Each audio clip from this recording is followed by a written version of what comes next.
जो बहुत ज्यादा हमारे बाह्य जगत को प्रभावित कर रही है और हमारे के कार्यकलापों को बहुत ज्यादा जिसने प्रभावित कर रखा है, और वो है हमारा मोबाइल फोन। तो इसके बारे में अब हम लोग बात करते हैं। तो चित्र में जो दिख रहा है परिवार, वो क्या हम सबका परिवार नहीं? आजकल हम सब लोग एक परिवार में जो जब बैठते हैं तो ज्यादातर अपने मोबाइल के साथ बैठते हैं। लोगों से बातचीत करना, गपशप करना, सलाह मशविरा करना, सीख देना, ये सब बातें हम भूल सा गए हैं। ज्यादातर माँ अगर पूछेगी खाना खाना है, हाँ, हूँ, ना, नू, इस तरह की ही बातें होती हैं। तो एक परिवार जो एक आनंद लेता है या खुश होता है, इस तरह की बातें अब थोड़ा कम हो गई हैं। कोई और इसके इसमें बहुत ज्यादा योगदान जो है शायद हमारे मोबाइल और टीवी और सोशल मीडिया का कहा जाएगा। अच्छा, टीवी या मोबाइल इलेक्ट्रॉनिक उपकरण है जो हमारी सहायता के लिए हैं। इस बात से कोई इनकार नहीं कर सकता कि मोबाइल ने हमारे जीवन को बहुत सरल बना दिया है। हम एक बटन दबाते हैं और बहुत दूर रहने वाले अपने दोस्तों से, मित्रों से एक पल में मिल जाते हैं। उनकी अच्छी खबर, बुरी खबर हमें पलक झपकाने से ही मिल जाती है। कोई भी जानकारी जो कि स्वास्थ्य से, शिक्षा से, व्यापार से, वाणिज्य से रिलेटेड है, वो हमें बटन दबाने मात्र से मिलती है। हमारी दुकानें, हमारे अस्पताल, और कोरोना के समय तो बहुत ज्यादा इसने हमारी मदद की। एक बटन दबा के हमारे द्वार पे ही बहुत सारी चीजें सहज सहज रूप से ही आ जाती हैं। पर क्या ये जो उपकरण है, इसका प्रयोग हम सही तरह से कर पा रहे हैं? सही मात्रा में कर पा रहे हैं? क्या आपको पता है कि हम एक दिन में हर 12 मिनट पे इस फोन को एक एवरेज आदमी उठाता है? इसका मतलब ये है कि दिन में करीब 80 बार हम फोन को देखते हैं और अतिशय मात्रा में उपयोग करते हैं। एक बार हमने फोन उठाया कि देखें किसका मैसेज है, तो 10 से 15 मिनट यूं ही बीत जाते हैं। धीरे धीरे इसने हमारे हाथों पर एक तरह से कब्जा सा कर रखा है। प्यारी बहनों, जीवन के आज इस मोड़ पर हम आप में से बहुत सारी गर्भवती महिलाएं, ज्यादातर गर्भवती महिलाएं हैं इस मंच पर, और ये लोग अपने अ, परिवार में एक नए सदस्य के आगमन की तैयारी में हैं। आइए आज के 10-15 मिनट हम इन उपकरणों के बारे में, उनके फायदे नुकसान की बात करें और सोच समझकर इन कर निर्णय करें कि इन सुविधाओं का प्रयोग हम कितना और किस समय पे करेंगे और किस प्रकार करेंगे। मैंने आज की जो भी ये जानकारियां हैं ना, ये बहुत सामान्य जानकारियां हैं। इनकी मैं कोई विशेषज्ञ नहीं हूँ, पर मैंने जानकारियों को संकलित किया है और आप तक पहुंचाया है, जिससे आप इनके बारे में जानें, समझें और फिर अपने विवेक से, अपने डिस्क्रिशन से इनका उपयोग कर सकें। अब इस वार्ता में जब भी मैं मोबाइल की बात कर रही हूँ ना, तो ये सब तरह के स्क्रीन है, जैसे कि टीवी, मोबाइल, टैबलेट और साथ ही इंटरनेट और सोशल मीडिया का भी प्रभाव इसमें सम्मिलित है। मैंने गर्भ एक बहुत छोटी सी बात से मैं शुरू करूंगी, वो ये कि मोबाइल जो है वो हमारे साथ हर जगह जाता है। हमारे पर्स में, हमारे टेबल पर, हमारे खाने के साथ, हमारे रसोई में, घर, बिस्तर पर, और कभी कभी तो टॉयलेट में भी। तो ऐसे मोबाइल को छूकर हम अपने बच्चे को, अगर नवजात शिशु को छुएंगे, तो क्या हम उनको बीमारियों का आमंत्रण नहीं देंगे? अच्छा, इसके अलावा एक और बात, जो गर्भावस्था है और जो नवजात शिशु का के साथ का जो समय होता है, वो बहुत ही ज्यादा महत्वपूर्ण समय इसलिए है क्योंकि इस समय हम जो है बच्चे से इस तरह से जुड़ते हैं कि उसमें बहुत सारे भावनात्मक संबंध स्थापित होते हैं। एक शिशु के मन में इस समय भावनात्मक स्थिरता आती है। उसको जो है भावनात्मक रूप से अपनी मदर के पास जाकर एक इमोशनल स्टेबिलिटी की भावना उसमें उत्पन्न होती है, जिससे कि और इस सिक्योरिटी और स्टेबिलिटी से उसमें शांति, धैर्य, संयम आदि जो जो विशेषताएं हैं उनका विकास होता है। बच्चा जो है वो अपनी माँ के साथ ज्यादा समय निभा कर कंफर्ट और सिक्योरिटी की भावना जागृत करता है। और अगर वो उस तरह से नहीं जुड़ पाता है तो वो असुरक्षित महसूस होता है और उसमें क्रोध, उत्तेजना और चिड़चिड़ेपन की भावना आ जाती है। कई बार ऐसा देखा जाता है कि छोटे बच्चे के साथ माँ बहुत ज्यादा बिजी हो जाती है, उसको सोने का समय नहीं है, उसको खाने का समय नहीं है, उसे रिलैक्स करने का समय नहीं है। तो जब माँ बच्चे को स्तनपान कराती है तो उस समय मोबाइल फोन देखने लगती है कि उसको चलो इस तरह से रिलैक्स होने का समय मिलेगा। पर ये समय केवल पेट भरने का नहीं होता। इस समय माँ अपने बच्चे से बहुत बड़े इमोशनल बॉन्ड्स जोड़ती है। वो जब अपना हाथ बच्चे के सिर पे रखती है और उसको सहलाती है तो उसके शरीर में ऑक्सीटोसिन नाम के एक केमिकल का उत्सर्जन होता है, उसमें वो केमिकल बहता है जिसके कारण दूध ज्यादा होता है। इसके अलावा बच्चा अपने सूक्ष्म भावों से, अपने छोटे छोटे संकेतों से ये बताता है कि अब मेरा पेट भर गया है, जिसको माँ जब उस पर पूरा ध्यान देती है तभी समझ सकती है। इसके अलावा अगर वो बच्चा कम खिसक गया, हमारे गोद से खिसक गया और अनकंफर्टेबल हो गया तो हमें पता नहीं चलेगा। तो इस समय बेहतर यही होगा कि हम मोबाइल का फोन बहुत ही सोच समझकर कम मात्रा में करें या यथासंभव ना करें।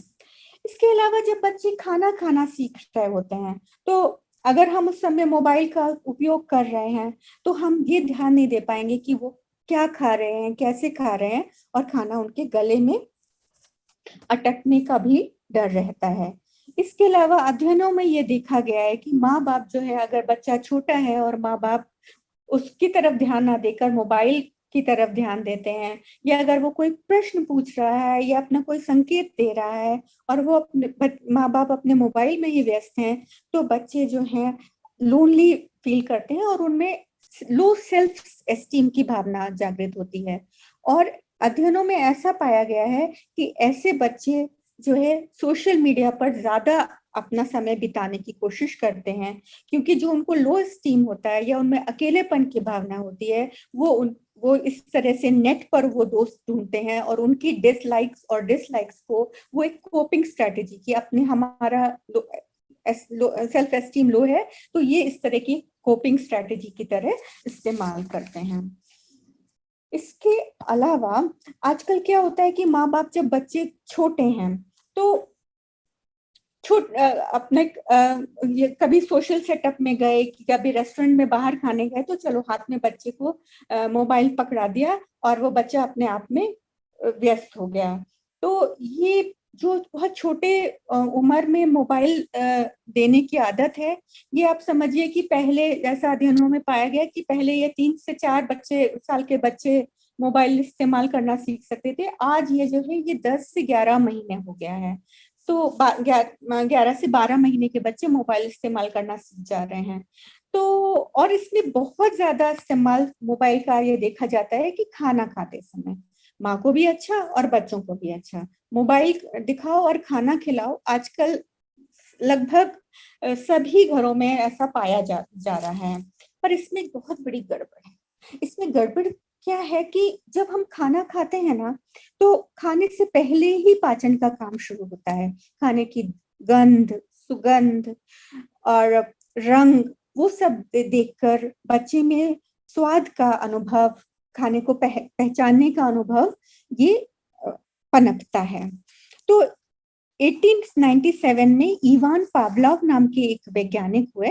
वो रूसी वैज्ञानिक थे और उन्होंने ये एक अध्ययन किया कुत्तों के ऊपर। उन्होंने देखा कि जब कुत्ते पदचाप सुनते हैं तो उनके मुंह से लार का उत्सर्जन होता है। तो उन्होंने सोचा कि इसको बदल कर देखते हैं। तो उन्होंने क्या किया, घंटी बजाना शुरू किया खाने से पहले। तो उन्होंने ये पाया कि जो है अब अगर घंटी बजी और खाना नहीं भी मिला तो भी लार का उत्सर्जन होता है। तो हमने कहीं ना कहीं इस चीज को जो है वो मोबाइल बना दिया कि मोबाइल दे दो और वो खाना खाएंगे। तो इससे होता क्या है कि बच्चा केवल चबाता है और निगलता है।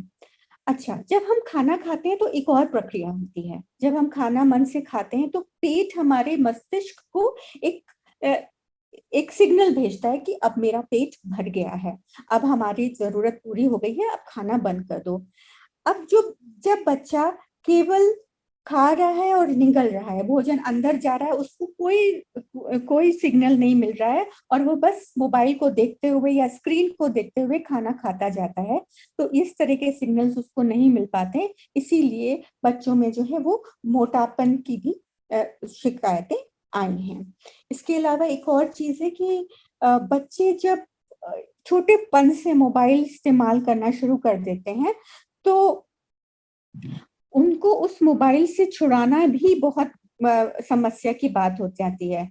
इसको जो है, और उनको छोटे बच्चों और विशेषकर टीनेजर्स में प्रॉब्लमैटिक मोबाइल यूसेज की समस्या, यानी मोबाइल पर जरूरत से ज्यादा निर्भरता की समस्या आ जाती है। मोबाइल आदि ना मिलने से चिड़चिड़ापन, उग्र व्यवहार आदि होने लगता है। इसके अलावा PEW नाम की एक रिसर्च सेंटर है, उसने पता लगाया है कि इस तरह से जो 11 देशों में लोगों के 11 देशों के 79% माता और पिताओं ने कहा है कि इस तरह के उपयोग से, मोबाइल के उपयोग, अतिशय उपयोग से बच्चों में के नैतिक विकास में भी थोड़ा प्रभाव पड़ा है। इसके अलावा अब ये जो जो इस तरह का उग्र व्यवहार है वो क्यों होता है? होता क्या है कि जब हम बच्चे कार्टून, फिल्म या मन को लुभाने वाले अन्य कार्यक्रम देखते हैं तो मस्तिष्क में डोपामीन नामक केमिकल का उत्सर्जन होता है जो खुशी का एहसास कराता है। जब भी हमें कोई चीज अच्छी लगती है तो डोपामीन हमारे मस्तिष्क में वो चीज फिक्स कर देती है, वो चीज स्टेबल हो जाती है कि इस क्रिया से हमें अच्छा लगा। अब मान लीजिए कि हमें पता चल जाए कि 1 घंटे हम मोबाइल देखते हैं और वो मजा हमारे दिमाग में स्टेबलाइज हो जाता है, तो अब उस मस्तिष्क उसको सामान्य मानता है। तो वही किक, वही मजा देखने के लिए अब हमें जो है 1.5 घंटे, 1.5 घंटे के बाद 2 घंटे, 2 घंटे के बाद 2.5 घंटे उसको जो है मोबाइल को इस्तेमाल करना होता है। और इस तरह से ये जो प्रवृत्ति होती है वो बढ़ती जाती है। इसको प्रोसेस एडिक्शन कहते हैं। अब ये कुछ कुछ उसी तरह का है जैसे कि जो सिगरेट पीने वाला होता है वो शुरू करता है 1 सिगरेट से और दिन में 24 सिगरेट पी जाता है। तो जब लंबे, और उसके अलावा जब लंबे समय के बाद हम ये गतिविधियां रोकते हैं ना, तो हमारे मन में अवसाद होता है, अकेलापन होता है, खालीपन होता है, क्योंकि हमने कुछ अच्छा किया नहीं, जो हमने किया उसका कोई रिजल्ट नहीं आया। तो ऐसा ही इसके ऑपोजिट, अगर बच्चे ने पेंटिंग की तो उसको अच्छा लगेगा, हमें फुलफिलमेंट की भावना होती है। हम खाना बनाते हैं तो हमें खाना पका के एक फुलफिलमेंट की भावना आती है, जबकि हम अगर मोबाइल पे समय व्यतीत करते हैं तो हमें एक अवसाद की, अरे हमने समय बर्बाद किया, एक खालीपन की भावना आती है। अब होता क्या है कि जब बच्चे जो छोटे होते हैं वो जब मोबाइल देखते हैं ना तो वो इतने मगन हो जाते हैं उस चीज में कि वो आंखें भी नहीं झपकाते। इससे आंखों में सूखेपन की शिकायत होती है। मेरे ही घर में एक बच्चे का को माँ बाप ने देखा कि वो बार बार पास में रखे हुए पानी से अपनी आंखें डुबो रहा था। तो जब पता चला कि उसकी आंखों में सूखापन हो गया। नेचुरली आंखें ब्लिंक नहीं होने की वजह से आंखों में जो नेचुरली पानी आता है वो सूख गया और उसकी आंखों में बहुत दर्द हुआ। साथ ही आंखों का थकना, एकाग्रता की कमी, इरिटेबिलिटी, ये सारी शिकायतें भी जो है बच्चों को ज्यादा आंख देखने से हो जाती हैं। इसके अलावा चाहे हम हो या आप या बच्चे, अगर रात में सोते समय बच्चे मोबाइल का उपयोग करते हैं तो जो हम लाइट के कारण जो हमारे मस्तिष्क में सोने के लिए केमिकल उत्सर्जित होता है जिसको मेलाटोनिन बोलते हैं, वो भी उत्सर्जित होना देर हो जाता है, जिससे कि नींद आने की समस्या हो जाती है, एंजाइटी और काम में मन ना लगना, एंजाइटी होना की समस्याएं हो जाती हैं। इसके अलावा क्योंकि बहुत लंबे समय तक चाहे हम या बच्चे अगर मोबाइल फोन देखते हैं तो नेक स्पाइन प्रॉब्लम्स हो जाती हैं। नेक और स्पाइन के बीच की जो नसें होती हैं वो कॉम्प्रेस हो जाती हैं, जिससे कि बहुत सारी समस्याएं, हाथ में दर्द होना, थकान होना, ये सब चीजें होती हैं और बहुत ही कम उम्र में स्पॉन्डिलाइटिस जैसी बीमारियां लग जाती हैं। इसके अलावा एक और छोटी सी चीज है। ऐसा पाया जाता है कि हम जब बच्चा छोटा होता है तो अपने लोगों को उनकी गतिविधियों को बताने के लिए सोशल मीडिया में उन बच्चों की फोटोज पोस्ट करते हैं। इसके बारे में भी थोड़ा सा सोचने की जरूरत है, क्योंकि कई बार ऐसा होता है कि हम उसके नहाने की या इस तरह की कोई फोटो खींच के डाल देते हैं सोशल मीडिया पर, और किसी ने उसको फॉरवर्ड कर दी, और जब बच्चे बड़े हो जाते हैं तो कोई दोस्त उनका मजाक उड़ा सकता है। इसके अलावा बहुत ही कभी कभी ये फोटोएं जो है कोई बच्चों की आइडेंटिटी थेफ्ट या कुछ क्रिमिनल एक्टिविटीज के लिए भी लगा सकता है। ऐसे भी मामले आए हैं। तो इसके बारे में आप बहुत ही विवेकशील होकर ये काम करें। अब हम देखते हैं कि मोबाइल जो यंत्र है ना, उससे क्या परेशानी है। तो मोबाइल यंत्र जो है, जो हमारे हाथ में एक जो मोबाइल रहता है, ये एक तरह का ट्रांसमीटर है, और ये ट्रांसमीटर टावर से सिग्नल लेने और देने के लिए जो है कुछ तरंगों का उपयोग करता है, जिन्हें कि हम इलेक्ट्रोमैग्नेटिक वेव्स कहते हैं। ये एक तरह की नॉन आयनाइजिंग वेरिएबल रेडिएशन है, जो शरीर के ऊतकों को गर्म करके उनको नुकसान पहुंचाती हैं। अब ये जो इलेक्ट्रिक मैग्नेटिक वेव्स हैं, वो क्या हमें भी करती हैं? तो इसके बारे में हम लोग थोड़ा सा समझते हैं। अब ये जो इलेक्ट्रोमैग्नेटिक वेव्स हैं, ये हमारे शरीर की में मतलब नर्वस सिस्टम होता है, हमारे शरीर में नर्वस सिस्टम होता है, और उसकी खुद की अपनी एक इलेक्ट्रिकल प्रोसेसेस होते हैं। जैसे हमारा मस्तिष्क हमारे हार्ट को बताता है कि हार्ट पंप करो, तो या फिर जैसे हमें चोट लगी हल्की सी, तो हम उस जगह से हमारे मस्तिष्क तक सिग्नल्स जाते हैं।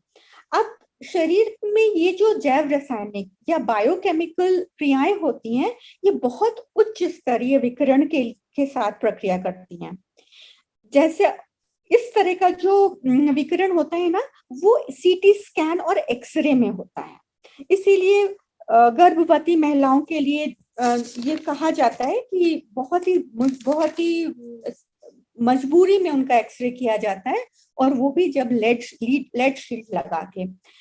अच्छा, तो क्या गर्भावस्था या मानव मस्तिष्क पर मोबाइल के बहुत सारे अध्ययन हुए कि इनसे कुछ नुकसान होता है, हानि होती है, या क्या होता है? तो बहुत सारी परस्पर विरोधी बातें सामने आई हैं।